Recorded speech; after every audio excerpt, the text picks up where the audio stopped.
Creepy times ahead. Join us as we talk about the strange, the unknown, and the unexplained. Things that shouldn't happen, but do. If it's nighttime where you are, dim the lights, sit back, relax, and listen intently as we explore the edges of reality. Welcome to Paratalk.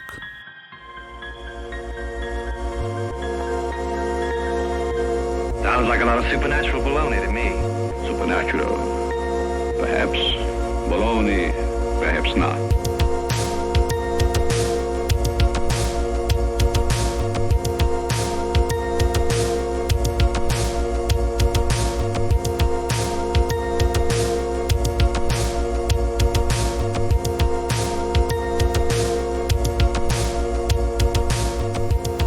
Welcome to another edition of Paratalk.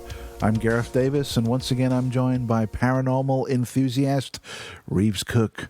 This week we delve into a legend that may or may not have its origins in truth or the internet. We'll find out. Let's talk about the Gurning Man of Glasgow. Hello, Reeves. Hello, Gareth. Yes, this is so bizarre, this story, that I thought we had to cover it on the show. Okay. And it could be urban legend, it could be folklore, it could be a number of stories that people have told over the years. Or it could be real. Or it could be real. That's the thing. Yeah. So, I mean, you do get these stories, you do get these ghost stories and aliens and all the weird stuff. And because the internet's been around now, it's kind of, it's part of our lives and it's part of our social structure. We have these stories that are out there that kind of take on a life of their own. And as people can write stuff and put it out there, and you can read it and think, is that real or not? Is that an urban legend, or is that sort of made up, or and I think, you have to use a little bit of sense when you look at these stories. And I thought, well, this one is just so weird that if it were true, I certainly wouldn't want to be one of these people that are in these accounts. Okay, well, let's see. Where does this urban / true legend begin?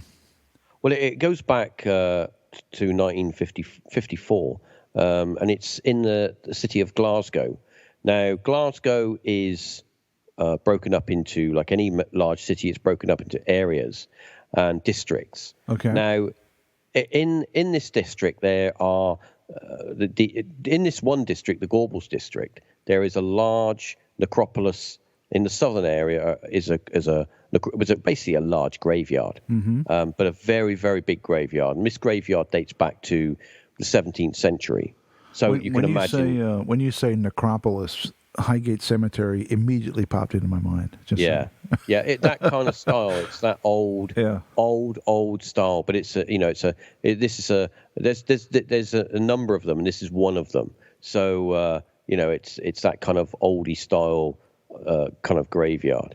Now, this started off. We go back to 1954, and this starts where there were reports of a number of children, young children in this graveyard, nearly 200 children. So not just a few, a lot in this graveyard running crazy. Some of them had weapons, even some of them had like knives and stuff. And people were wondering what was going on. And the police were called, and the police turned up, trying to assess what was going on. They pull some of these children to one side and ask them what's going on. And this one child explains that they're looking for a vampire with shiny metal teeth, and that he has been seen to frequent the graveyard, and that he's either now some accounts say that he had assaulted children, and some accounts say that two children went missing, and that the accounts were connected to the disappearances of the children. I would more likely say that that the account would more likely be that children had witnessed this figure, entity, whatever you want to call it, and obviously had a spook or a scare. Well, and this is what. It's interesting that this kind of hysteria, I mean, whether or not this story is true or not, what you've said so far does ring true. Because we know that, I mentioned Highgate in the necropolis, but something very, very similar happened in 1969 and 1970 in Highgate, North London, with the Highgate Cemetery vampire, where literally hundreds of people stormed the cemetery looking for the vampire. And this really happened. It's documented. There was news crews there that was filmed, put on television. It was in all the newspapers. There's, hundreds of witnesses. It was real. So the fact that you're saying something like that could have happened in Scotland, and when was this, the 1950s, you said?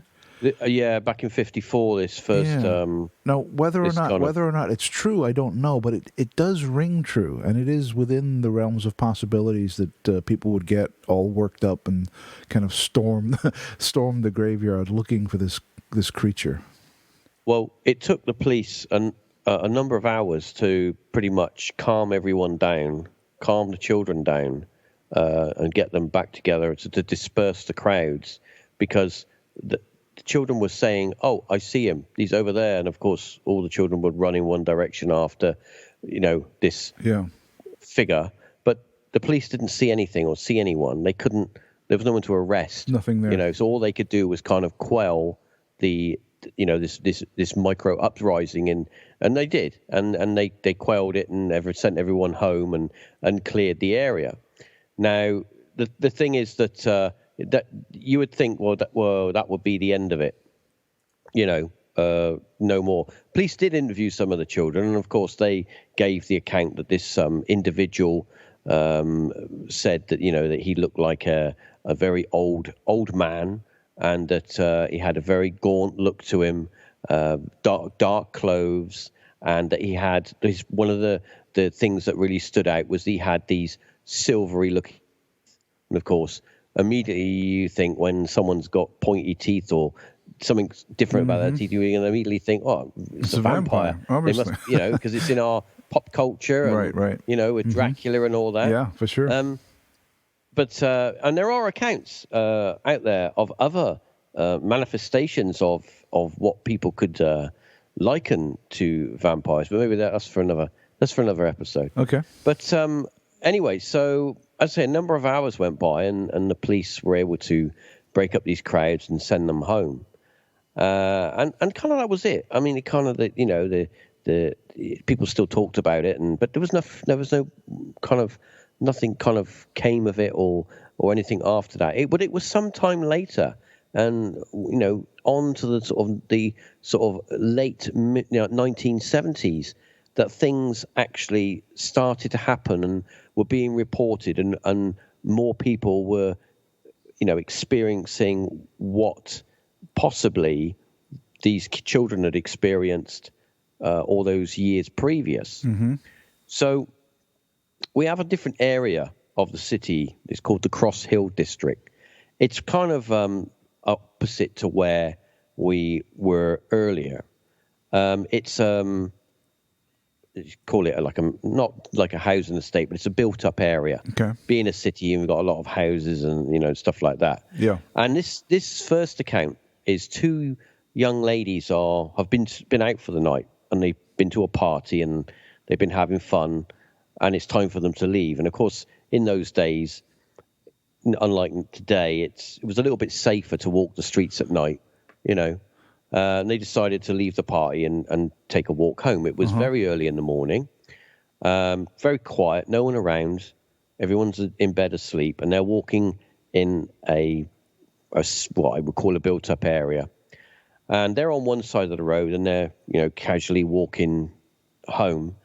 And one of them notices a figure of a person across the other side of the road, and they're stood in like a shadowy area, not very well lit area, but they can see that it's a person.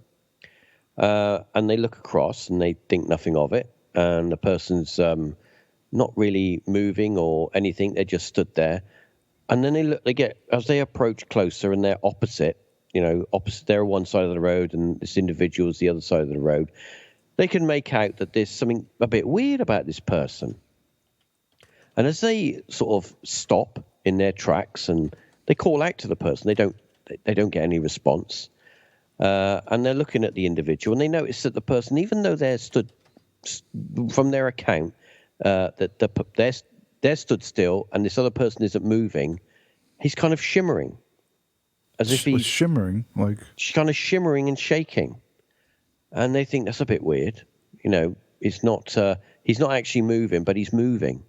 And then they call out again to him and they don't get any response. So they decide to, we're going to leave. We're going to go about our way. And they carry on. And then as they move away, apparently, this individual, lets out an almighty shriek, which scares them immediately, and they stop dead and they turn around. And as they turn around, they notice this figure starting to walk off of the curb and into the road. Mm-hmm. And it's starting to walk towards them. Now, as it's walking towards them very slowly, it's not... The way they describe it is it appears to be not fully in control of its ability to walk or its limbs or its body, because it seems to be shaking, shimmering. It's trying... They don't think it's trying to talk, but it's making like a grunting sound. It's wheezing. It gets closer. They notice that it's dressed in all black, mm-hmm. and that there's got no hair. They liken it to an older man in later years. It's slowly walking across to them. It's like a bald old man walking strangely toward them. Dressed in black. Yeah, and of course that's quite an unnerving image, Reeves. Well, yes, and it's not really speaking; it's just making strange noises, grunting and weird sounds. Yeah, and of course this completely frightens them, and they run back. They run all the way home, basically back to where their home. And the first thing they do is they report it to the police. They ring up the police to make a report, and of course it's all logged and everything.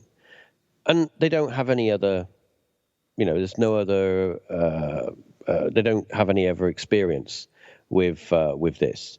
But it does happen again, but it happens maybe a little while. It's a little time on, mm-hmm. and it happens to what I would call the opposite end of the spectrum.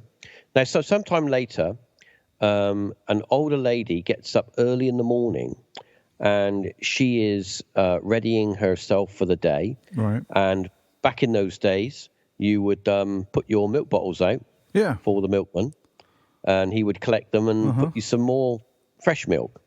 And so that's what she was doing. Is this still in the 1950s or a different time? Back in the 70s now. This is the 70s. Okay, so we've moved on. It's 20 years later. Yeah.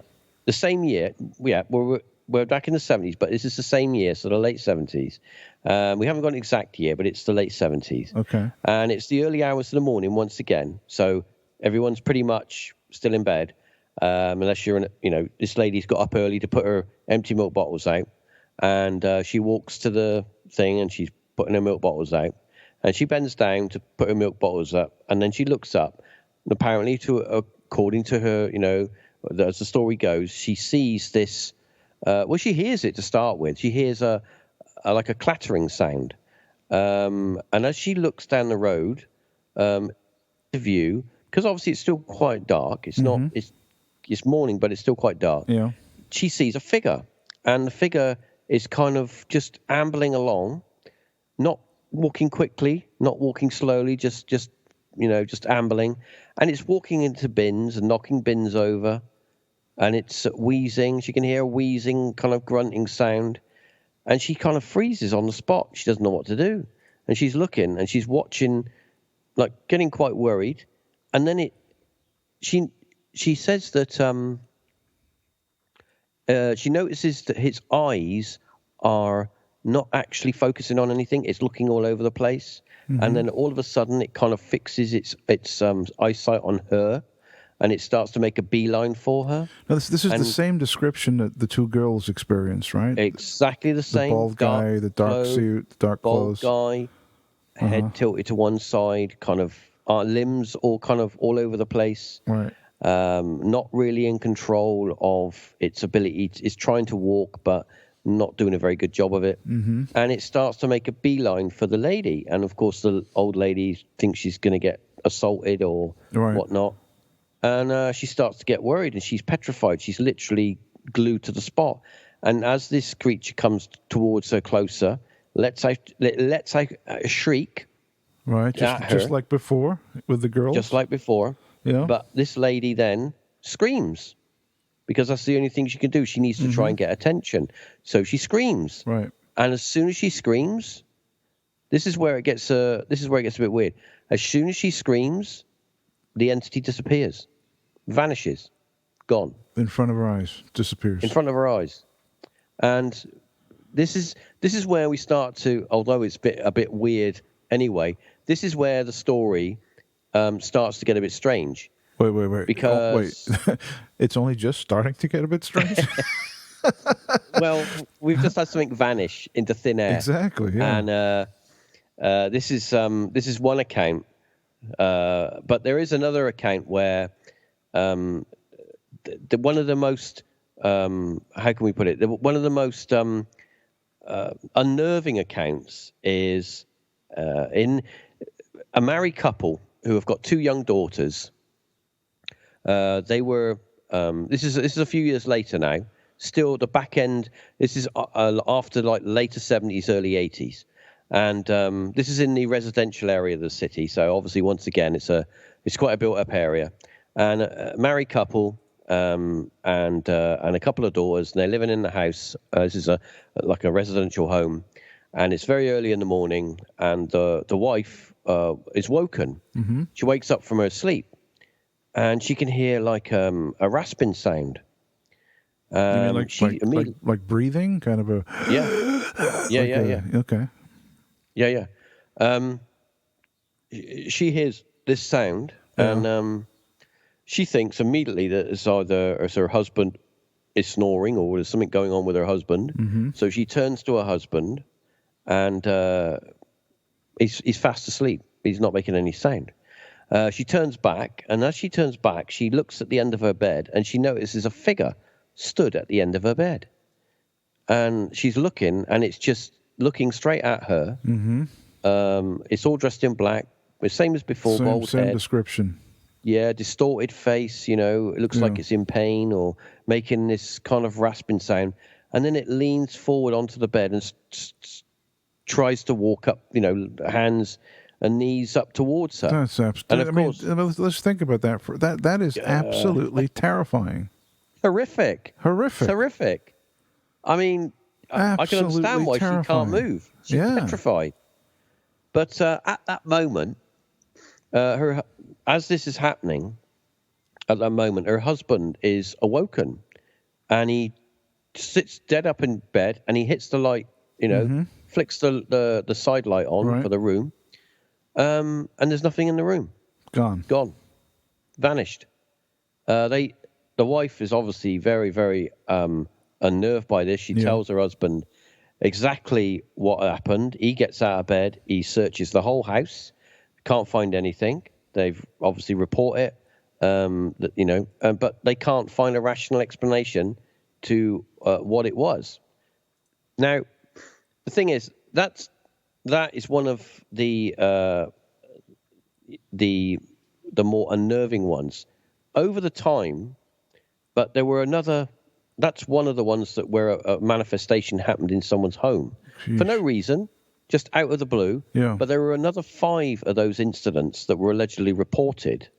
You mean inside somebody's house? Inside someone's home, where this thing had manifested in their home, and they'd seen it and it had vanished. So that was another 5. And there were also another 11 incidents that were reported during 1976 to 1979 this went on, that this where people in public had an experience, normally between the hours of 9 p.m. and 4 a.m., that they'd had this experience. So the hours of dark, the dusk and dark, early in the morning or nighttime when the sun had gone down. And this has been in around the Cross Hill area, so where the residential area was. Yeah. Now, you could say, all right, fair enough. Well, we can look at some options in a minute, but there are another couple of cases that have happened in recent years, allegedly. I have to keep saying this because, as I say, this story is so bizarre. Yeah. Although we do cover some really bizarre stuff, this one is just totally bizarre. So there was other places. There's a place called Queen's Park area, which is adjacent to the original location. So that's the location where the graveyard was, and that all those years ago. Now there were a group of youths who were having a little bit of a drink, and they were just sort of having a little bit of a party like you do when you're young. Mm-hmm. And they apparently encountered this person, and they had an encounter with him. They approached him, the group. It approached the group, making his noises and screaming. And of course, this is in the age of technology where you have mobile phones. So we've moved. We need to get the time periods here. Yeah, we've come forward. So we went through the 50s, near modern day now. The 70s. No, we've gone from 70s to 80s. When was the 80s? Well, 70s, 80s were when we were in the residential area and the home, the manifestation. All right. And then, of course, now in later years, we still have people who apparently have been reporting having these experiences in and around the area. Mm-hmm. And this is in modern times now. So we're in the 1990s or I'd say, or the 2000s? sort of. Yeah, I'd say 2000s, more in our area, the era of the mobile phone, let's put it that way. So the mid-2000s, say. Yeah. Okay. So we don't have an exact date, but these children are having a bit of a party, a bit of a drink, and they encounter this figure, this person, and of course they want to document it. They want to, and so they get their phones out, and they try taking a picture. Mm-hmm. They want to take a picture of him, and as they try and take a picture, he vanishes, disappears, gone. So no one's the photo that they took was just like of an empty space. Yeah. Nothing came out. They don't get anything. Yeah, they don't get anything. So that's one group of people in modern times, up to date, that have had an encounter. But there's someone else as well. A female was driving past the park where the youths and that in the area where they were had their experience. She, at a slightly later time, was driving past the park, and she noticed a figure come out of the park, stagger out of the park entrance into the road, and she immediately thought, somebody who's drunk or has not seen me on the road, they've come into the road, I'm going to hit them. And as she thought she was going to hit them, the figure came in front of the car and then vanished. So we've got those two accounts from modern times. And of course, the other accounts are from like the 70s, late 70s, early 80s. And of course, we have an account from the 50s. Yeah. But we have there are other people that have reported having these experiences. But the thing is that with this account, with this story, I think there's a lot of connections here with, as we say, with apparitions where you've got the stuff in Highgate, where you've got the whatever it was that was in that was in and around Highgate. You've got the hill with the individual that was seen on the hill, in and around Highgate. You've got other places in England and all over the world where we have apparitions of what we don't know. I don't want to say people because you don't know if it's a person, but who knows? I don't want to say vampires because we don't really know. In the context, when you say something like a vampire, you immediately think of Count Dracula. I mean, my take on this and the story the tales that you've told this evening, is they're very compelling, and I desperately want it to be true, right? Yeah. But it's all these strangely connected but disconnected stories of the bald old man in the black clothes. Yeah. Who's walking weird, like a kind of zombie motion, kind of jerky walking. I think it's probably made up, but I would love to be wrong. I think that we've two options, two possibilities that are most logical, and I think that the first one is, if you think back to. By the way, when we say the Gurning Man of Glasgow, for all our listeners that aren't English or understand what gurning is, it's usually when you take out your false teeth and you go ooh, and you screw up your face and make like an ugly face. You distort your face. Yeah, it's, believe it or not, in up north of England, it's a sport. And you can get prizes for it. That's right. I've heard about that. Yeah, they do like a gurning competition. Who could make the ugliest face, and they win like a prize or something. But that's the reason it's got coined. That was because obviously this man was all distorted. His face was all distorted. But going back to possibilities, I think with these accounts where it has been, people have reported it to the police. That. Now, I'm not saying that these people are mistaken, but when you have to use it lightly, an urban legend. If I tell you something, or if I've heard of something that is, someone told me something, or my parents tell me something, don't stay out late because the Gurning Man will get you. Right. And then that you grew up with that. You grew up with that in your head, and it becomes. It grows and it grows, and then you find connections where you live, or somebody says, "Oh yeah, I had an experience." They might have been mistaken and had an experience, but it might have not been the experience they thought it was. But also, it simply could be a homeless man who's maybe got disabilities. It could be. I mean, stories like this, though, they tend to take on a life of their own because they are so compelling. I mean, the 4 or 5 accounts that you related tonight, I mean, they're very compelling and terrifying, right? But are they real? Did it really happen? Well, yeah. I mean, the thing is that when you talk about, I saw this person and they looked a bit weird and they screamed at me and then I ran away, fair enough. But I was in bed and I woke up and this man was in my room and then he vanished. Yes. Do you know what I mean? You're in a different level there. So I think that unless you can get those people and get them to write, to say, this happened to me and here's my signature. I mean, everything. What you'd need to kind of nail this down and to find out whether there's any truth to it, you'd need somebody in the Glasgow area to go on like an investigative report or something and dig around and try and find these people, if in fact they even exist. Yeah. And interview them and document what they've said and go to the actual locations, like the girls that were walking down with the street lamp, and go to that place, or go to the cemetery where all the kids were chasing after him, and really put together a detailed timeline and story of what happened. And at that point, if you really dug into it, then you'd come out the other end saying, you know what, there's something to this, or it's all a bunch of nonsense. Well, I'll tell you what it does. It does remind me of.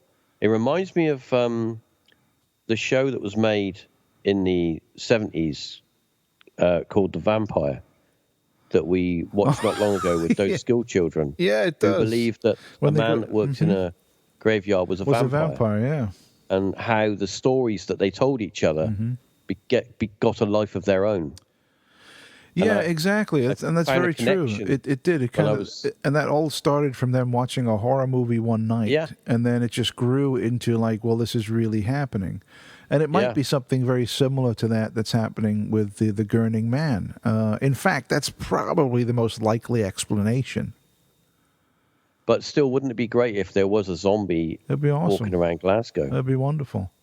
I mean, just to kind of echo what I said earlier, I think this is an urban legend and not true, but I would love to be wrong. Oh, I think it's scary, and it's a fun read. Yeah, and absolutely. If it is true, I if it is true, I don't want to bump into him. That's all I can say.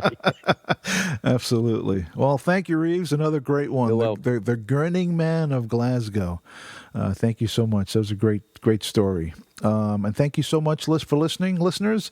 If you have the time and or the inclination, please shoot over to your podcasting service of choice and please give us a thumbs up or a share or a review, just so this will help people find the show.